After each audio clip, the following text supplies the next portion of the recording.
Thank you very much. Thank you very much for inviting Nokia, and I'm very proud to speak on behalf of Nokia today. As you said, it's a very special day today because we're launching the Lumia 800, which is the first Nokia phone with the Windows Phone OS. Before I jump into the presentation, yes, I was an entrepreneur myself in this ecosystem that I'm going to talk about. So I know quite a bit of it, and I've been an entrepreneur, so I know also what the mindset has to be. I like also to add on Daniel's comment on the analyst's note that, in fact, yes, we have been very successful. Yes, we are in troubled times, but I don't think it's troubled times. We are being challenged.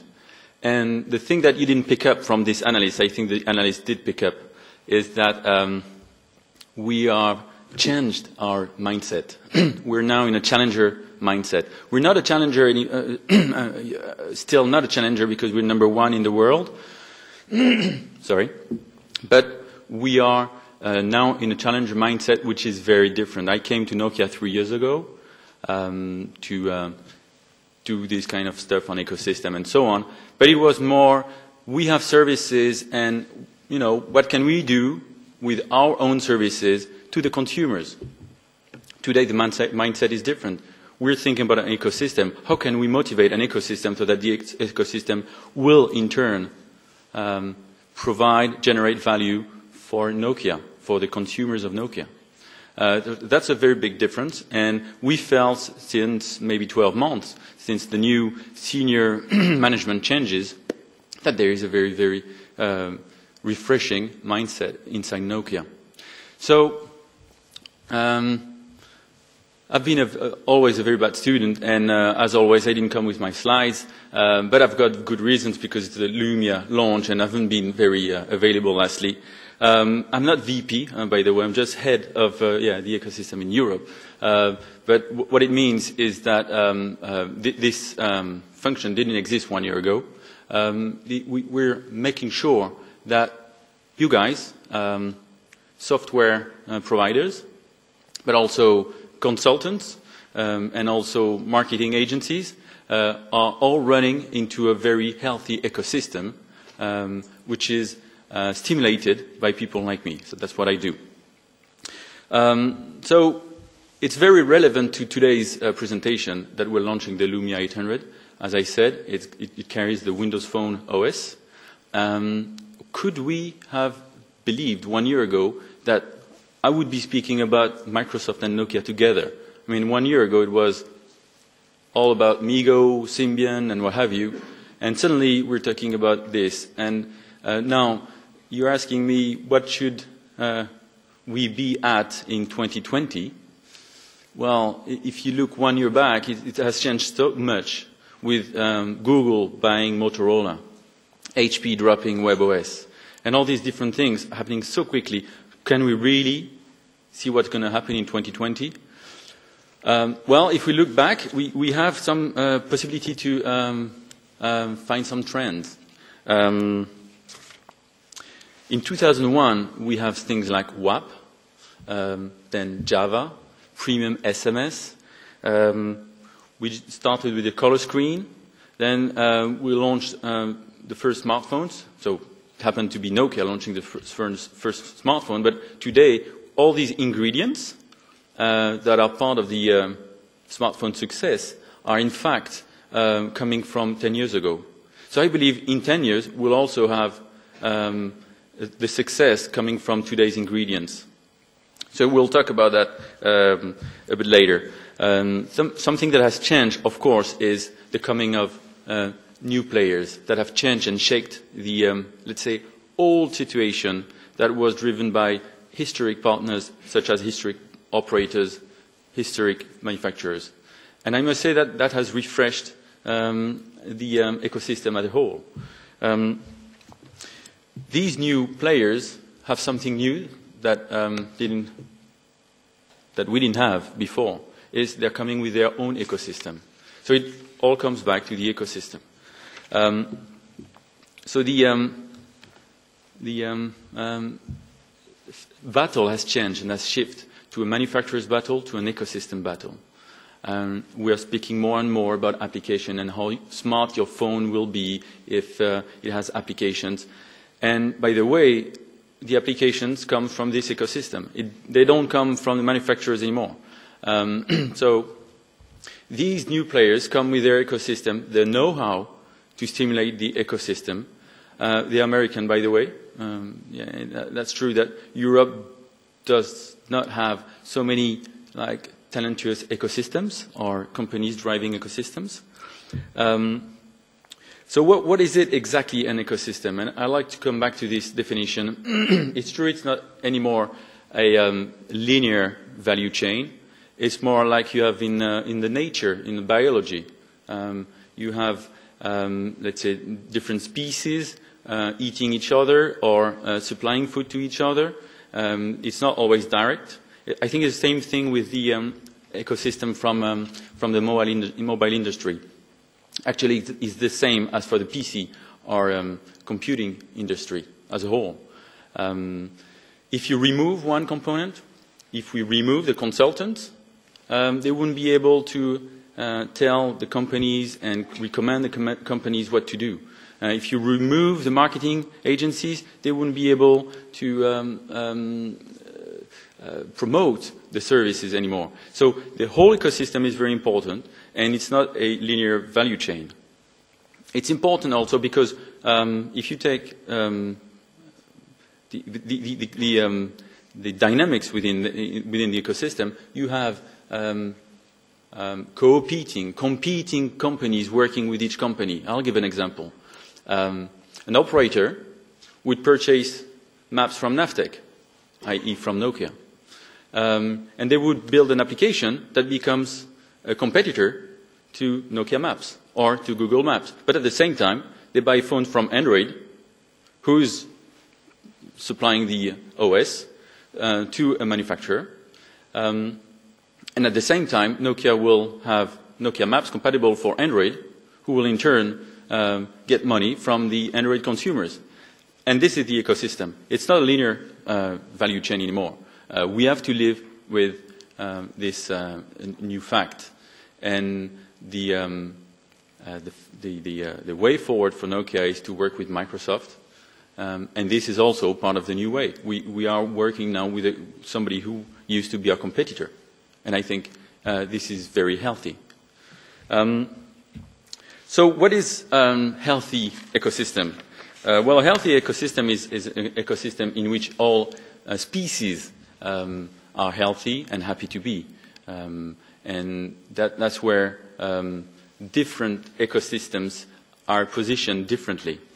So I mentioned 3 of them. There's one that you know is the Apple ecosystem. The other one is Android. And a third new ecosystem is the Microsoft and Nokia Microsoft ecosystem. Maybe my personal way of looking at it, that's just for a little bit of insight, is you probably know the film, The Good, the Bad and the Ugly. Well, the bad is the one with a closed system.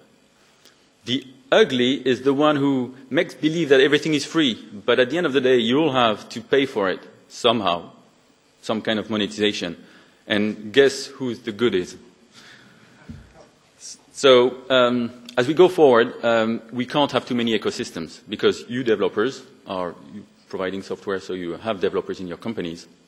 You know it's very, very expensive to develop on a certain platform and then port it to another platform and maintain this software for all the consumers, for all the platforms.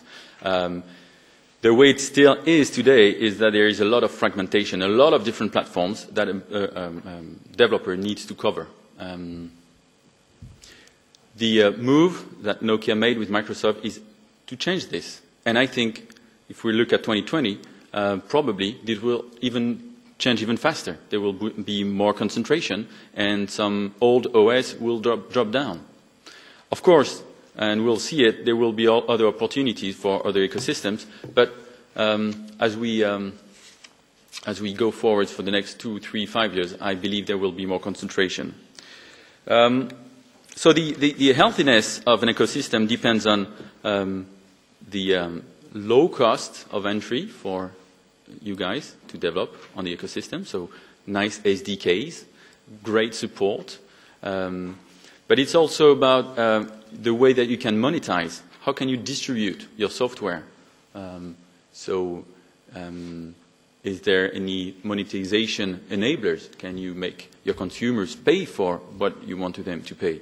And it's also about volumes. It is good to have a great software. Angry Birds is very nice, but if you don't find the distribution leverage, if you can't distribute all over the world, then you won't be so successful and the ecosystem will not be so healthy. So today, I guess it's a cornerstone for this ecosystem battle, because 3 ecosystem is maybe the most we can have in Europe, Western Europe, in one country, and therefore we're now thinking about how are we going to change the game, how is Nokia going to change the game within the ecosystem battle. So we have some ideas. The good news is that we're going to make more and more attention to you, give more attention to you, and make sure that you're going to be happy. We're going to build more enablers, make sure that it's easier and easier to develop on our platforms. And of course, Microsoft is probably the best company to do that. They've been doing that for the past 15, 20 years. I think now they are focusing on mobile phones. They're going to also provide the same thing, same level of opportunities. There are also other ingredients that are today on the technology, the mobile technology space that will be used for tomorrow. I'm thinking about, for example, NFC. So NFC has been there for 5 years. It's not yet out, not yet commercialized, but this is a fabulous potential for monetization. So instead of us proposing our own services, we're going to provide enablers. You have the possibility to write an application and distribute an application using NFC through NFC APIs on our platforms. That's what the ecosystem is all about. We've also acknowledged that the cloud is one of the future. And if you think also about HTML5, which is one way to bring a rich web experience near to what you have in applications, native applications, this is maybe one way to look at the future, is to have a cross-platform experience that will cover 80% of developers' needs, therefore reducing the costs of development and increasing the reach to all the platforms all over the world.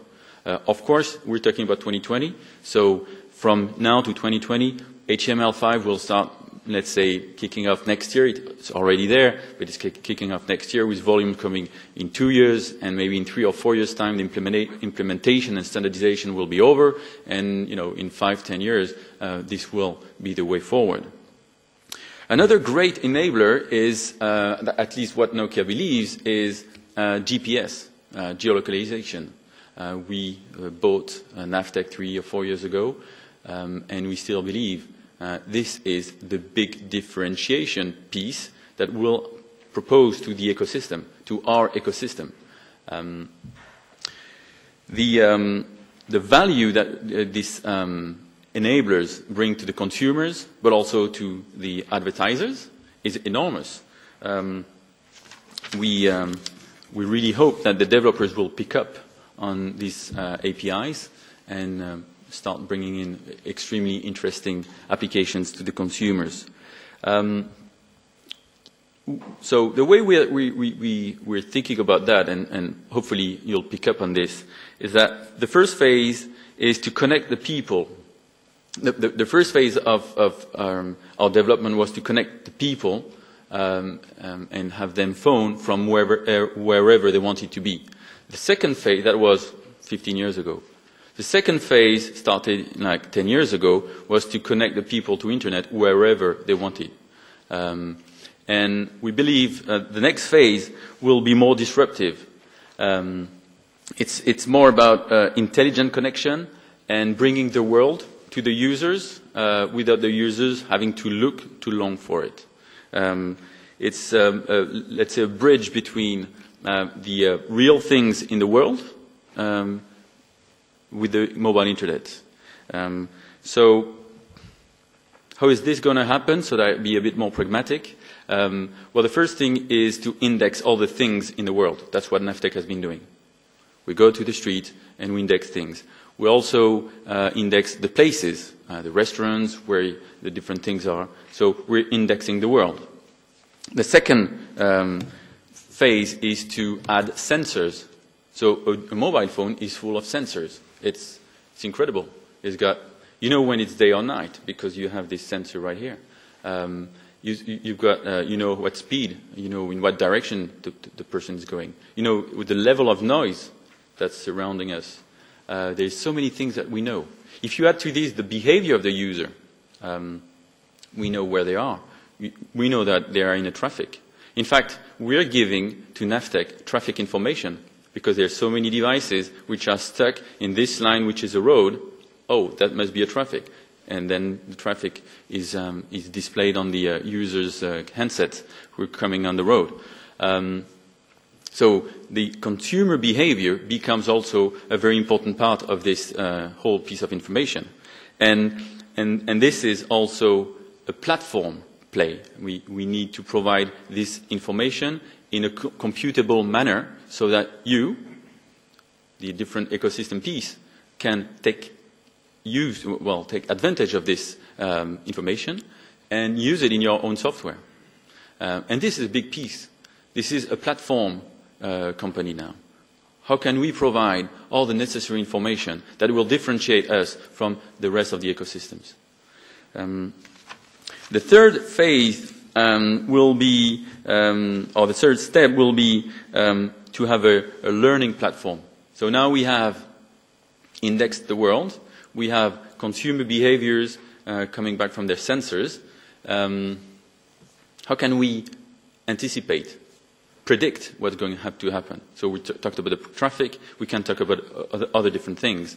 The user is stopping and he looks at a map. And what does he see? He sees, for example, that his friend is in a coffee next door, or that his friend thinks the coffee next door is really nice.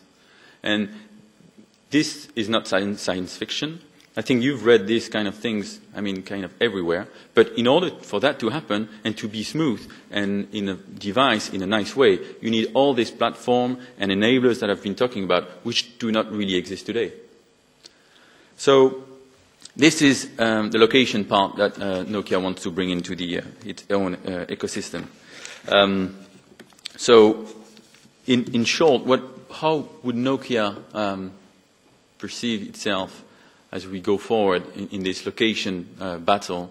By analogy, if Google has indexed the internet, capturing all the clicks from its users, we want to index the real world, capturing the behaviors of our users through our mobile phones. And we're going to monetize and give this to the ecosystem. And this is one way forward for Nokia. So we can already predict a bit the future, having said that. But there's one thing I haven't mentioned, which is very important to Nokia, which is part of the new strategy announced by Stephen Elop in February this year, which is the volumes. We want to connect the next billion users to internet, and that will be on the mobile phones. And when you see the trend of the mobile phones, the prices, I mean, the smartphones will soon replace the feature phones.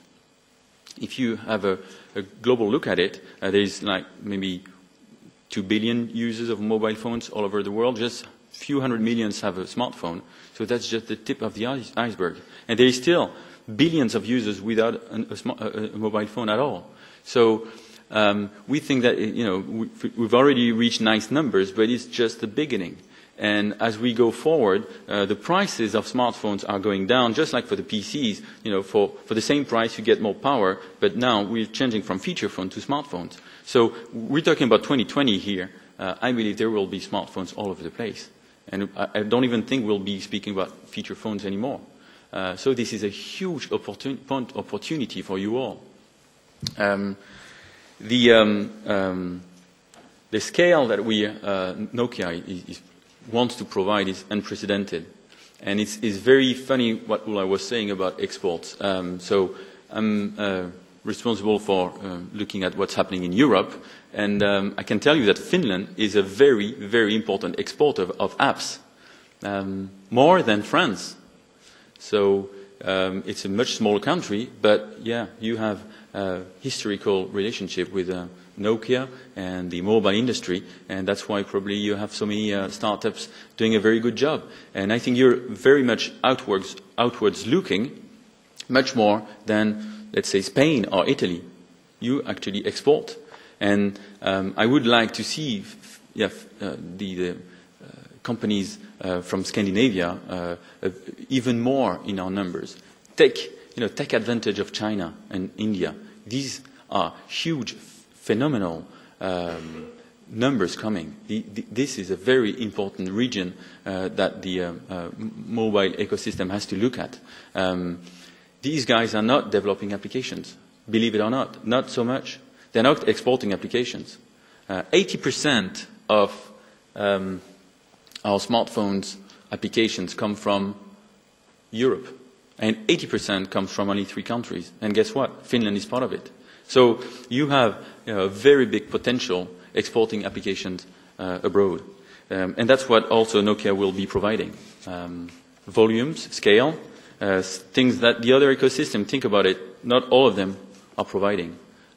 We have been very successful in these countries, still very, very successful in these countries.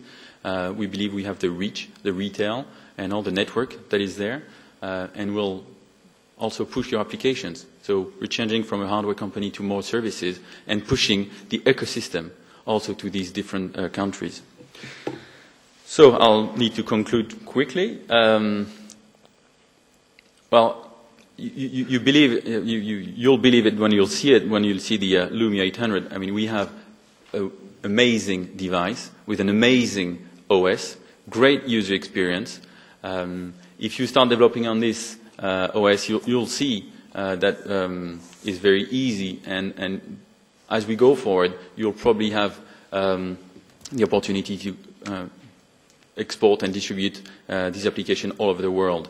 As I see 2020 is, of course, the internet and the software industry will be very mobile-centric. They will have to be, because that's where the potential is. So that's to answer the question. And maybe to give an image which is very close to the French way of living, so food. We have the ingredients today of what's coming up tomorrow. You have it. We've just discussed about it, and I think there's not going to be so many more inventions. So we don't know exactly what the dish will be, but you know what the taste will be. Actually, I do, and I think I want to be there. Nokia will be there, and I definitely want to be there. That's it for me. Thanks. Thank you.